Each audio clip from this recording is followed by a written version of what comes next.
Chanel. Comme toutes les fins d'année, je vous retrouve pour vous partager les chaînes que j'ai adoré regarder cette année en 2019. J'ai fait la même chose en 2018 et je vous mettrai le lien en barre d'infos. Vous allez peut-être faire des découvertes et des redécouvertes. J'ai pas re-regardé cette liste et j'y suis allée au feeling. Peut-être qu'il va y avoir des doublons, peut-être. Peut-être pas, je ne sais pas. Mais je me laisse la surprise. Je commence ma liste. Et j'aimerais aussi vous partager dans les commentaires quelles sont les chaînes que vous avez découvertes et qui, à chaque fois qu'ils postent une vidéo, vous avez hâte de regarder. Parce que c'est bien d'encourager les créateurs qu'on aime et de faire découvrir aux autres. Et ça ne fait mal à personne, c'est gratuit. Voilà, c'est votre devoir de la journée. Je commence avec, sans grosse surprise, je vais mettre sa photo ici. Angelica, je vais peut-être mal dire son nom. Nyqvist. C'est à partir de la Suède. C'est une Suédoise, alors c'est une chaîne en anglais. La plupart des chaînes dont je vais vous parler sont en anglais. La plupart, mais pas toutes. C'est une chaîne en anglais, c'est une... comment dire, c'est une passionnée de beauté, passionnée de make-up, passionnée de couleurs. Je pense que elle et moi on partage plus ou moins la même âme, même si on est complètement différentes, mais l'âme c'est pas grave. Je pensais à l'âme avec son chapeau en poil. Vous vous rappelez de cette époque? Je sais même pas. Non, c'est pas le sujet de cette vidéo. Donc, oui c'est ça, elle est passionnée et elle n'a pas la langue dans sa poche et j'aime beaucoup parce qu'elle fait des revues toutes les semaines. Je pense qu'elle fait des revues genre haul anti-haul comme moi je fais mais qu'elle faisait avant moi bien avant. Et j'aime beaucoup sa façon de anti-hauler les choses et j'apprécie. Et en plus de ça, elle aime beaucoup les marques indépendantes et elle en présente beaucoup, ça m'a fait découvrir plein de marques. Et si ça vous tente d'aller encourager Angelica, je vous suggère de le faire. Sa chaîne est là. Mathieu dit qu'elle ressemble à la Reine des Neiges, la blonde. Je sais jamais c'est laquelle les deux, Anna ou Elsa, la blonde. À chaque fois il faut que je le google. Je vais y aller avec Elsa, vous me le direz. Ensuite, il y a Samantha March, vous en avez entendu parler quasiment toute l'année. Ça aussi, ça a été une grosse découverte. Qu'est-ce qui m'a fait découvrir Samantha March? Je ne sais plus. Peut-être Raw Beauty Christie? Je ne sais plus qui. C'est elle qui a inventé Will I Buy It. C'est elle qui a inventé toutes les semaines, on voit qu'est-ce qui est sorti, est-ce qu'on veut, est-ce qu'on veut pas, est-ce que c'est raisonnable, est-ce que c'est quelque chose qu'on a déjà vu, est-ce que ça l'intéresse elle ou pas. J'aime beaucoup ces vidéos premièrement parce qu'il y a aussi une partie Project Pan, enfin Shop My Stash. Elle fait des rotations aussi tous les mois, c'est super inspirant de voir. Elle a aussi un mindset sur comment ne pas over dépenser pour du make-up parce que elle a raconté dans certaines de ses vidéos, elle a aussi un podcast, je mettrai tout dans la barre d'infos. Elle a raconté dans une de ses vidéos que quand elle a commencé YouTube, elle s'est surendettée pour pouvoir faire fonctionner sa chaîne. Et à partir d'un moment donné, son mec a perdu son emploi, il était dans le trou le plus complet. Et que ça avait fait changer complètement sa vision des choses. Et je trouve ça super important, je trouve que c'est une réalité dont on ne parle pas. Et elle parle de choses super intéressantes, toujours. Des choses plus profondes au sujet de la création, des créateurs. Aussi, elle est auteure, donc elle a publié plusieurs livres elle-même, ce qui est super impressionnant. Ah, je pense que c'est Émilie Noël qui a parlé d'elle. Il me semble bien. Mais elle est super attachante, elle est super cool, je l'aime vraiment beaucoup. Elle travaille dur et... Si ce n'est pas pour ces tutoriels, c'est pas tant pour les tutoriels que je suis là, c'est plus pour passer un moment avec elle et passer... un petit peu comme si elle discutait un petit peu avec moi et je trouve ça très cool. Pas avec moi personnellement mais avec échanger des choses plus profondes, voilà, qui vont un peu plus loin que la consommation du make-up. C'est ça que je veux dire. Donc je mettrai tout dans barre d'infos, c'est aussi en anglais. Ensuite, j'en ai encore parlé assez souvent, Kelly Grouch, elle fait des vidéos très souvent. Ces 3 créatrices font des vidéos assez souvent, je dirais 4 à 5 fois par semaine des fois, même si du coup c'est cool parce que c'est comme un rendez-vous et ça fait plaisir, ça fait plaisir de les retrouver. Il y a des concepts de vidéos qu'elles inventent ou qu'elles remettent à la mode ou qu'elles twistent un petit peu que j'aime vraiment beaucoup. Elles m'ont donné beaucoup d'idées de création de vidéos aussi. Donc Kelly Grouch, elle aussi, elle a un Project Pan. Elle a un Project Pan à l'amener sur certains produits.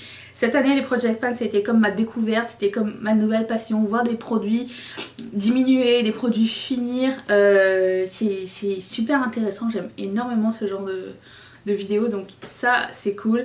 Elle a aussi plein de vidéos assez courtes, je dirais une quinzaine de minutes, genre des palmarès sur, admettons, les produits qu'elle a regretté acheter, ou les produits qu'elle a toujours dans son sac à main, ou les produits qu'elle pensait pas aimer puis qu'elle aime finalement, ou des trucs comme ça. Et j'aime vraiment ce genre de vidéos aussi. Elle n'a pas une collection de make-up gigantesque, on voit souvent les mêmes choses, on sait son avis sur les choses. Et ça dérange pas en fait, parce que y a de la création derrière ces vidéos-là et on n'a pas besoin de voir 40 000 produits tout le temps. Et si c'est ce que vous recherchez, d'après ce que j'avais vu dans vos commentaires au sujet du dernier Chit Chat Sunday où je vous disais que ça serait cool qu'on ait plus de créateurs qui parlent de choses et qui utilisent les choses qu'ils achètent que des créateurs qui utilisent une fois un truc et qui ne réutilisent plus jamais. Bon, bah elle, c'est ce genre-là. Donc si ça vous tente d'aller encourager, je vais mettre sa chaîne aussi dans la barre d'infos. C'est en anglais également. Une chaîne en français, Tortue Beauty. Tortue Beauty pour moi c'était une découverte, c'est vraiment... Je sais pas pourquoi, enfin si je sais pourquoi, parce que quand j'ai vu ces vidéos pour la première fois, j'ai senti tout de suite comme... en fait j'ai de l'affection pour la petite Cécile et j'ai senti qu'on pouvait devenir amis et j'ai ressenti aussi son amour pour le make-up et son amour pour les palettes. Là pour le coup il y a beaucoup de hauls, il y a beaucoup de revues de make-up, c'est vraiment centré sur la beauté. Elle a commencé aussi des rotations make-up et tout, mais c'est vraiment sur la passion de la couleur, la passion du make-up et là vous trouverez votre compte. Elle parle comme à une amie, c'est vraiment super convivial. C'est pas une big chaîne, mais c'est vraiment très convivial et c'est vraiment quelque chose que je recherche et que j'encourage de plus en plus. Et si ça vous tente de vous faire une nouvelle copine de couleur, je vous invite à aller la voir. Ensuite, une chaîne plus axée cheveux. Kaylee Melissa, c'est le goal pour les cheveux, genre elle m'a appris tellement de choses, je n'ai pas du tout ces comment dire ces facultés de hairstylist. C'est son métier et elle propose soit des revues de produits mais souvent des vidéos sur comment faire telle coiffure pour telle occasion, genre les coiffures pour les fêtes de fin d'année, des coiffures pour Coachella, des coiffures pour les cheveux courts, parce que depuis le début de l'année jusqu'à maintenant elle avait les cheveux longs et elle a coupé ses cheveux, puis elle a une soeur qui a les cheveux longs, donc elle fait maintenant des variantes pour les cheveux courts et les cheveux longs. Je pense, bah c'est en anglais mais je pense pas que vous ayez besoin de comprendre pour... Vous voyez très bien ce que c'est, donc c'est une chaîne très connue apparemment. J'ai vraiment un grand plaisir à regarder ces vidéos. Il y a toujours beaucoup de recherches et beaucoup de travail, et, mais pas pour autant une distance entre le mentor et les apprentis. Vous voyez ce que je veux dire? Donc vraiment c'est vraiment génial sa chaîne, et si vous avez envie de vous mettre un petit peu aux cheveux, comme moi j'ai fait un petit peu cette année, mais j'aspire à devenir meilleure. Je vous suggère sa chaîne. Je suis pas sûre si l'année dernière Samantha Ravendal était dans mon top 10, mais ça fait des années que je la suis. Cette année encore plus que jamais, je l'adore cette fille. Elle a l'air cool, ok. Elle est canadienne premièrement. Et malgré tout le hype, pas tout le hype, malgré son succès sur les réseaux sociaux, elle a, je sais pas, peut-être 2 millions d'abonnés sur Instagram, bientôt 1 million sur YouTube, elle reste une personne super accessible. J'aime aussi le fait qu'elle ait décidé de, de dire au PR d'arrêter de lui envoyer des paquets parce que c'est pas bon pour l'environnement, puis c'est pas bon pour elle non plus parce que elle ne sent plus la connexion avec les gens. Acheter un produit pour elle, elle sait pas ce que ça vaut. Puis elle reçoit souvent des choses qu'elle ne veut pas non plus. J'ai aimé qu'elle des influenceurs que je connais, c'était la première à avoir fait ça, et il y a beaucoup de gens qui ont suivi le pas, et je trouve que ça c'était rafraîchissant. Ensuite, c'est une personne aussi qui est très vocale sur... Ça se dit comment? Ça se dit en français? Sur sa santé mentale, tout comme Samantha March d'ailleurs. Samantha Randall a des petits soucis avec la dépression, et du coup elle en parle souvent, elle en parle franchement, et c'est vraiment cool aussi, c'est très... c'est moins tabou. Voilà, et ben j'aime bien la suivre, j'ai beaucoup d'affection aussi pour elle. Et puis, ben, en plus, elle s'est mariée cette année, j'étais tellement contente, je la connais pas, mais j'étais contente. Et elle fait... C'est pareil, ses vidéos tuto, elle a énormément de talent, elle fait souvent la même chose. C'est pas quelque chose que... Je vais pas y aller pour les tutos, mais je vais y aller pour passer un moment parce que sa façon de parler est hilarante. Traiter des problèmes autour, c'est vraiment très personnel, elle a sa propre identité, et ça j'aime vraiment beaucoup. Une chaîne française que vous connaissez peut-être tous déjà, c'est Ayo Coralie. Alors ce que j'aime beaucoup avec Ayo Coralie, c'est qu'elle a sa propre esthétique. Elle ne ressemble à personne. À personne. Elle fera pas du Bronze Goddess ou vous savez ce qu'on voit un petit peu à Hollywood, Hollywood et Los Angeles un petit peu. Est-ce que vous voyez un petit peu la différence entre les influenceurs américains et les influenceurs européens? Je trouve que les influenceurs européens ont encore une identité à part. Encore, ceux que je suis tout du moins. Étant les influenceurs de l'autre côté, américains, ils finissent tous par être un petit peu clonés. Dans la beauté, il y a une tendance, on est d'accord? On va pas se mentir, il y a une tendance. Ils s'influencent eux-mêmes déjà, avant de nous influencer nous. Donc, moi ce que j'aime avec Ayo Coralie, c'est que elle est influencée par personne. On dirait qu'elle a pris tout ce qu'elle aime dans le monde et qu'elle a décidé que ça serait ça. Alors des fois elle peut arriver avec des trucs léopards, des trucs zèbres, avec des boucles d'oreilles gigantesques, elle a les cheveux roses, elle a pas de sourcils, ses maquillages, tu te dis mais où ça va aller? Tu la vois commencer à se maquiller, tu te dis mais ça va où ce truc? Et ça finit avec un truc grandiose. C'est pas seulement une artiste, mais je la trouve aussi très... vous voyez ce que je veux dire?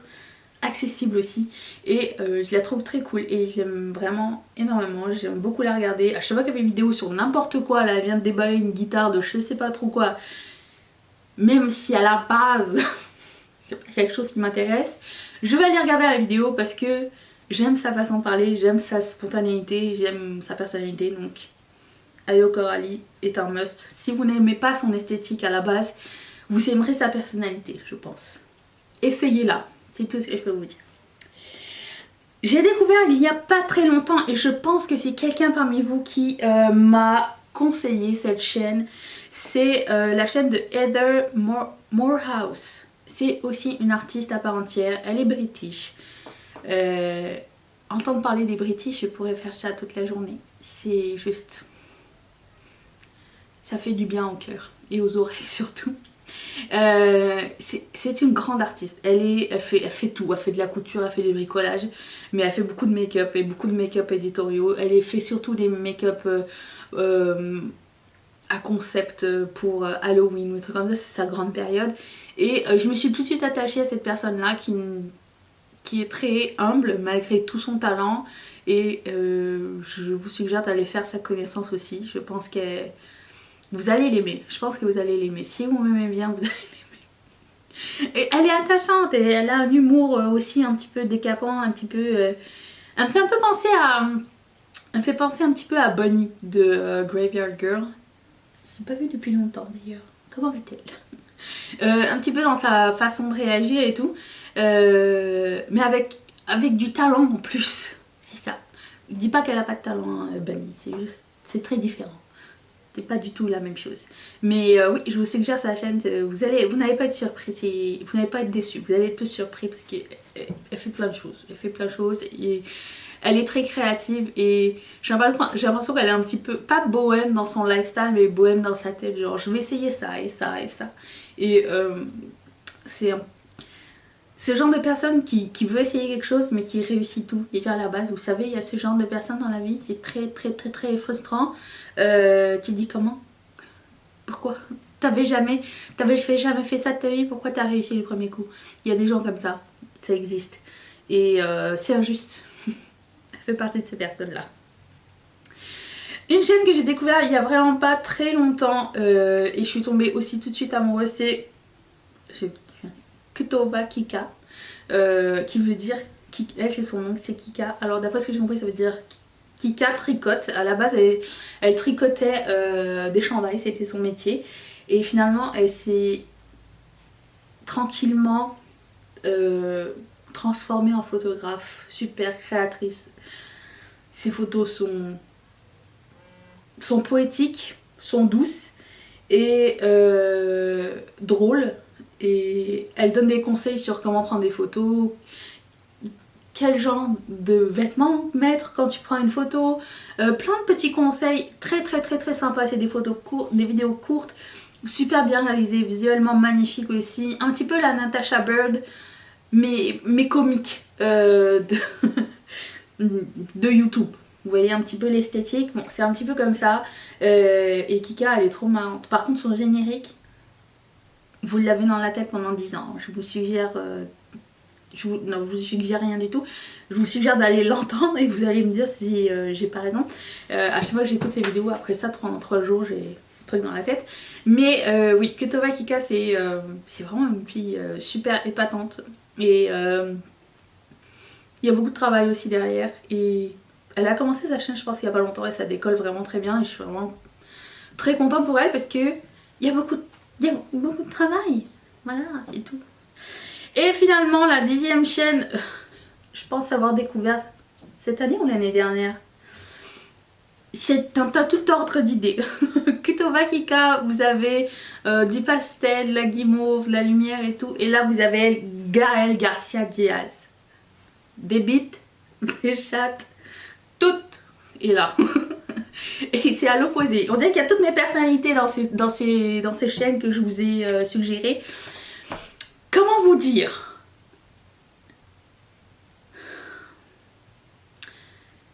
Gaël Garcia Diaz, ce serait comme mon meilleur pote. J'irai boire une bière avec elle. Si on se claquerait la cuisse et tout, raconter des blagues, n'importe quoi.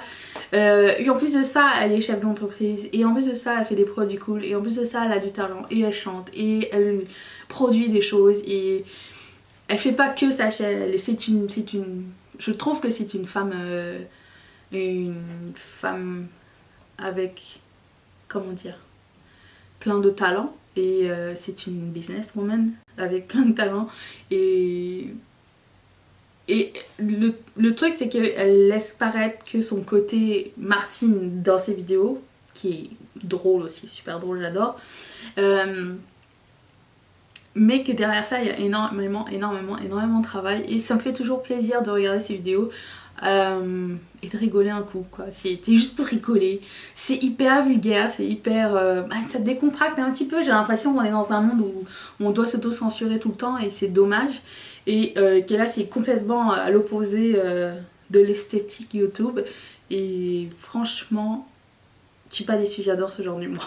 Voilà, c'était mes 10 chaînes préférées de 2019. J'ai hâte de savoir quelles sont les vôtres. J'espère que vous aurez fait quelques petites découvertes. Et j'aimerais savoir si vous les avez découvertes il y a pas longtemps. Qu'est-ce que vous en avez pensé? Et faites-moi un petit retour aussi. Si vous allez sur ces chaînes-là, vous abonnez, ben, dites-leur que je vous envoie. Dites-leur... Ils savent pas qui je suis, ok, c'est pas grave, mais dites-leur quand même, ça fera plaisir. Peut-être qu'un jour quelqu'un voudra devenir mon meilleur ami, c'est pas sur YouTube, on sait jamais. Bien sûr, je n'ai pas inclus mes amis de YouTube, les gens que je considère mes amis dans YouTube. La loge de Gabriel, je te conseille, me considère comme mon ami YouTube par l'intermédiaire de Mimi, ok. Il y a aussi, bon, Mimi bien sûr, il y a aussi Hello dis-moi tout, les coquetteries de Laetitia. Il y a aussi, qui d'autre? Audrey Marshmallow, Coco Vanille, toutes ces chaînes-là qui sont Sonia Seller, le blog de Bonnie Garner. Il y a toutes ces personnes-là avec qui je parle très très souvent et que j'aime beaucoup et avec qui j'ai énormément d'affection. Bien sûr, vous êtes déjà acquis, mais c'est pas juste cette année, c'est depuis plusieurs années. Je vous embrasse très très très fort et je vous souhaite à tous le meilleur. Et puis, je dis plus de création pour 2020. C'est tout ce que je nous souhaite à tous. Voilà. Je vous laisse là-dessus. J'ai hâte de vous lire, j'ai hâte de lire ce que vous avez découvert et si c'est pas encore fait, abonne-toi. Je serai peut-être une de tes découvertes de 2020. On ne sait pas. On ne sait pas, on ne sait jamais. Je vous laisse la vidéo d'hier juste ici. Si vous ne l'avez pas encore regardée, il n'est pas trop tard, ça ne va nulle part. Je suis là tous les jours. Je remercie toutes mes marraines et tous mes parrains de sponsoriser cette chaîne. Si toi aussi ça te tente, clique sur ce petit carré qui va t'envoyer directement chez Patreon. Je te dis à demain. Seras-tu là? Moi oui. Bye. Attends, je te tique.